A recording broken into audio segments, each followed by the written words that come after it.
दोस्तों, तो आपका स्वागत है बीपीएससी एसएसटी हब चैनल पर। आज हम लोग पढ़ने वाले हैं एनसीईआरटी सार संग्रह से पॉलिटी, जिसका चैप्टर का नाम है मूल अधिकार, जिसे हम फंडामेंटल राइट भी कहते हैं। ठीक है, तो पहला क्वेश्चन है, भारतीय संविधान के किस भाग के अंतर्गत नागरिकों को मौलिक अधिकार प्रदान किए गए हैं? तो हमारा भारतीय संविधान में मौलिक अधिकार जो दिया गया है, भाग 3 में दिया गया है, अनुच्छेद 12 से 35 के बीच में दिया गया है। संविधान द्वारा मौलिक अधिकारों को लागू करने की शक्ति किसे प्रदान की गई है? संविधान द्वारा मौलिक अधिकार को लागू करने की शक्ति सर्वोच्च न्यायालय यानी सुप्रीम कोर्ट और हाई कोर्ट को दी गई है। ठीक है, भारतीय संविधान का अनुच्छेद 13 संवैधानिक प्रावधानों को संसद तथा राज्य विधानमंडलों द्वारा बनाए गए नियमों कानूनों पर प्राथमिकता प्रदान करता है। भारतीय संविधान के अनुच्छेद 13 का मुख्य उद्देश्य किसके संदर्भ में संविधान की सर्वोच्चता सुनिश्चित करना है? मौलिक अधिकारों के। भारतीय संविधान में समानता के अधिकार का विस्तार किन अनुच्छेदों में है? समानता का अधिकार अनुच्छेद 14 से 18 के बीच में दी गई है। भारतीय संविधान का कौन सा अनुच्छेद विधि के समझ समता का अधिकार राइट टू इक्वालिटी से संबंधित है? अनुच्छेद 14 संबंधित है। जन्म, लिंग, मूल वर्ण, जाति, धर्म आदि के आधार पर विभेद का प्रतिषेध अनुच्छेद 15 एक मूल अधिकार है, जिसे समानता के अधिकार के अधीन वर्गीकृत किया गया है। भारतीय संविधान की प्रस्तावना में प्रयुक्त समाजवाद शब्द का किस अनुच्छेदों के साथ समग्रता में रखकर सर्वोच्च न्यायालय द्वारा समान कार्य के लिए समान वेतन का मौलिक अधिकार प्रदान किया गया? अनुच्छेद 14 से 16।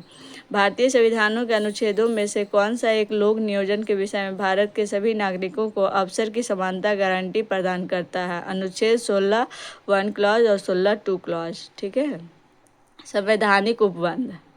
देखो, संवैधानिक उपबंध क्या दिया गया? केवल भारतीय नागरिकों के प्राप्त मूल अधिकार। धर्म, मूल वंश, जाति, लिंग, जन्म स्थान के आधार पर विभेद का प्रतिषेध अनुच्छेद 15 में दिया गया है। लोक नियोजन के विषय में अवसर की समता अनुच्छेद 16 में दिया गया है। वाक एवं अभिव्यक्ति शांतिपूर्ण शस्त्र रहित सम्मेलन करने, संघ सरकारी समिति बनाने, भारत के राज्य क्षेत्र में आवास, संचरण एवं बसने तथा व्यापार करने की स्वतंत्रता अनुच्छेद 19 में दी गई है। अल्पसंख्यक वर्गों के हितों का संरक्षण अनुच्छेद 29 में दिया गया है। शिक्षण संस्थाओं की स्थापना और प्रशासन करने का अल्पसंख्यक वर्गों का अधिकार अनुच्छेद 30 में दिया गया है। ये जो अनुच्छेद 15, अनुच्छेद 16, अनुच्छेद 19, अनुच्छेद 29, अनुच्छेद 30, ये अनुच्छेद केवल भारतीय नागरिकों को ही सिर्फ प्राप्त है। भारतीय एवं विदेशी नागरिकों को प्राप्त मूल अधिकार। अब वैसे अनुच्छेद जो कि भारतीयों के लिए भी है और विदेशी नागरिकों के लिए भी है, तो विधि के समझ समता एवं विधियों का समान संरक्षण अनुच्छेद 14। अपराधों के लिए दोष सिद्धि के संबंध में संरक्षण अनुच्छेद 20 में दिया गया है। जीवन का अधिकार अनुच्छेद 21 में है। शिक्षा का अधिकार अनुच्छेद 21A में है। कुछ दशाओं में गिरफ्तारी एवं निरोध से संरक्षण अनुच्छेद 22 में है। शोषण के विरुद्ध अधिकार अनुच्छेद 23 से 24 में है। धर्म एवं संस्कृति की स्वतंत्रता का अधिकार अनुच्छेद 25, 26, 27, 28 में दिया गया है। देखो, संविधान के किस अनुच्छेद के अंतर्गत अस्पृश्यता का उन्मूलन किया गया? अनुच्छेद 17 के तहत अस्पृश्यता अनटचेबिलिटी का उन्मूलन किया गया है। संविधान में अस्पृश्यता परिभाषित नहीं है। अस्पृश्यता निवारण अधिनियम 1955 के अंतर्गत अस्पृश्यता को बढ़ावा देना एक दंडनीय अपराध है। ठीक है, कौन सा अधिनियम के तहत? अस्पृश्यता निवारण अधिनियम कब लाई गई थी? 1955 में। अनुच्छेद 18 का संबंध है उपाधियों का अंत से। भारतीय संविधान के किस अनुच्छेद में वाक एवं अभिव्यक्ति की स्वतंत्रता के मूल अधिकार का प्रावधान किया गया? अनुच्छेद 19 में। भारत के संविधान में प्रेस की स्वतंत्रता का प्रत्यक्ष प्रावधान नहीं है, परंतु यह स्वतंत्रता किस अनुच्छेद में अंतर्निहित है? अनुच्छेद 19A में निहित है। भारतीय संविधान में आर्थिक समानता समानता के मौलिक अधिकार में सम्मिलित नहीं है। ठीक है, आज के लिए इतना ही दोस्तों। तो हम लोग अब जानेंगे कि अनुच्छेद 19 के अंतर्गत 6 स्वतंत्रताएं दी गई है। पहला दिया गया है वाक एवं अभिव्यक्ति की स्वतंत्रता, अनुच्छेद 19 1A क्लॉज।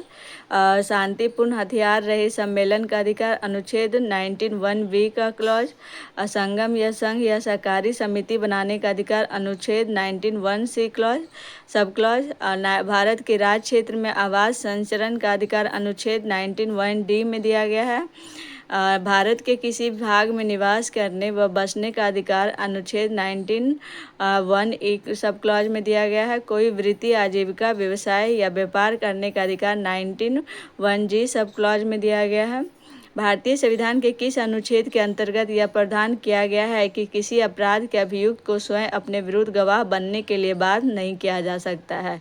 ये अनुच्छेद 20C सब क्लॉज के तहत किया गया है। संविधान का कौन सा अनुच्छेद दोष सिद्धि के संबंध में अभियुक्तों को दोहरे दंड एवं स्व अभिशासन से संरक्षण प्रदान करता है? अनुच्छेद 20।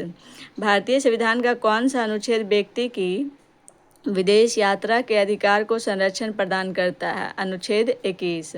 मौलिक अधिकारों के अंतर्गत कौन सा अनुच्छेद बच्चों के शोषण के विरुद्ध प्रावधान से संबंधित है? अनुच्छेद 24। भारतीय संविधान के अनुच्छेद 25 में प्रयुक्त हिंदू शब्द में बौद्ध, जैन, सिख धर्म सम्मिलित है। भारतीय संविधान के अनुच्छेद 32 के अंतर्गत कौन से अधिकार परिवर्तित किए जा सकते हैं? अनुच्छेद 32 के अंतर्गत हमारा मौलिक अधिकार परिवर्तित किए जा सकते हैं। मौलिक अधिकारों का संरक्षण कस्टोडियन कौन है? तो हमारी जुडिशरी, जिसे न्यायपालिका कहा जाता है। ठीक है। भारतीय संविधान के अनुच्छेद 30(1) सब क्लॉज अल्पसंख्यक को अपनी रुचि के शिक्षण संस्थानों को स्थापित एवं संचालित करने के अधिकार का संरक्षण प्रदान करता है। डॉक्टर भीमराव अंबेडकर ने मौलिक अधिकारों में से किसे संविधान का हृदय एवं आत्मा कहा है? तो doctor Bhimrao Ambedkar right to constitutional remedies अनुच्छेद 32 को संविधान का आत्मा और हृदय कहा है। ठीक है। व्यक्तिगत स्वतंत्रता के अधिकार के लिए कौन सी याचिका दायर की जा सकती है? तो हैबियस कॉर्पस दायर की जा सकती है पर्सनल फ्रीडम के लिए, जिसके बंदी प्रत्यक्षीकरण भी कहा जाता है। संसद को मौलिक अधिकारों में संशोधन का अधिकार किस वाद में निर्णय के आधार पर प्राप्त हुआ? केशवानंद भारती बनाम केरल वाद 1973 में। तो पूछा जाएगा कि मौलिक अधिकारों में जो संशोधन किया गया वो कौन से वाद में किया गया था? तो केशवानंद भारती बनाम केरल वाद 1973 में। संपत्ति के मौलिक अधिकार को किस संविधान संशोधन के द्वारा मौलिक अधिकारों की श्रेणी से हटाकर केवल वैधानिक अधिकार बनाया गया? तो संपत्ति का मौलिक अधिकार को वैधानिक अधिकार 44वें संशोधन 1978 द्वारा बनाया गया था। वर्तमान समय में भारतीय संविधान के अंतर्गत संपत्ति का अधिकार किस प्रकार का अधिकार है? वैधानिक अधिकार है। राइट टू प्रॉपर्टी हमारा लीगल राइट्स है। सूचना का अधिकार, राइट टू इन्फॉर्मेशन, एक विधिक अधिकार है जो सूचना का अधिकार अधिनियम 2005 के माध्यम से प्रदान किया गया है। आर्थिक रूप से पिछड़े वर्ग इकोनॉमिकली वीकर सेक्शन को आरक्षण प्रदान करने के लिए संविधान में कौन सा अनुच्छेद किया गया है? अनुच्छेद 15(6) क्लॉज और 16(6) क्लॉज। 6 से 14 वर्ष की आयु के बच्चों को प्रदत्त शिक्षा का अधिकार किस प्रकार का अधिकार है? तो ये मूल अधिकार है, अनुच्छेद 301 के तहत दिया गया है। भारतीय संविधान द्वारा प्रदत्त संवैधानिक उपचारों का अधिकार गैर नागरिकों को भी उपलब्ध है। कौन सा मूल अधिकार राष्ट्रीय आपातकाल अनुच्छेद 352 में भी समाप्त या सीमित नहीं किया जा सकता? व्यक्तिगत स्वतंत्रता या जीवन का अधिकार। बंधुआ मजदूर उन्मूलन अधिनियम बॉन्डेड लेबर एबोलिशन एक्ट संसद द्वारा किस वर्ष पारित किया गया था? तो ये बंधुआ मजदूर अधिनियम 1976 में पारित किया गया था। अब देखो, मौलिक अधिकार, समानता का अधिकार अनुच्छेद 14 से 18, स्वतंत्रता का अधिकार अनुच्छेद 19 से 22 के बीच में दिया गया, शोषण के विरुद्ध अधिकार अनुच्छेद 23 से 24 में दिया गया, धर्म की स्वतंत्रता का अधिकार अनुच्छेद 25 से 28 में दिया गया, संस्कृति और शिक्षा संबंधी अधिकार अनुच्छेद 29-30 में दिया गया है, संवैधानिक उपचारों का अधिकार अनुच्छेद 32 में दिया गया है। अनुच्छेद 26 के अंतर्गत सभी धर्मावलंबियों को धार्मिक संस्था की स्थापना और धार्मिक कार्यों का प्रबंधन का अधिकार प्राप्त है। धन्यवाद। अगर आपको मेरी वीडियो अच्छी लगती है तो लाइक करें, कमेंट करें एंड शेयर करें। आज के लिए इतना ही।